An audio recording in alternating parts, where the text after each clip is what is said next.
Okay, I'm joining a Zoom meeting, and what I want to do is share a whiteboard, but I want to be able to write with it. Suppose I don't have a tablet with a pen. So what I can do, I can go ahead and start my video, and this way it's showing kind of what I see. I want to make sure I join audio because I'm going to want to explain what I'm talking about with other people in the group. And then what I can do is go to share my whiteboard. So here I'll share my whiteboard, and now I can just use my phone. And actually my phone is probably much better than using a mouse.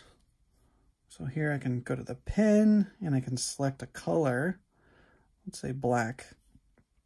And let's say I want to write an equation, which would be hard to write in text, or maybe I wanted to describe something. Suppose I've got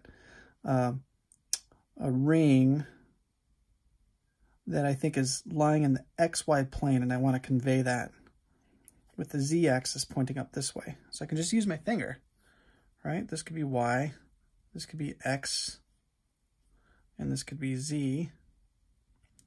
And I'm just going to draw that for other people. Now, what they see is this. So they would also see this on the screen. And what's more is they can go to view options if they want to write on this as well.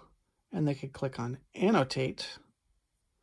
And if they're on a computer, then they've got the advantage of writing some text. So either in real time, I don't think this is the right orientation, suppose. And now they can type easily. It's a little bit harder for them to draw. They're going to have to use a mouse. So they could maybe use a mouse and draw. You know, I think maybe this is X. I think this is the X-axis. See, it's hard with a mouse. I think it's easier just using a phone. And I think this is the Y. And then whoever you're talking, the original person, they see that marked up. So see, you can use a phone. In a lot of ways, a phone might be better because, as I showed in another video, instead of using this, you could also just take a picture of a piece of paper that you're writing on.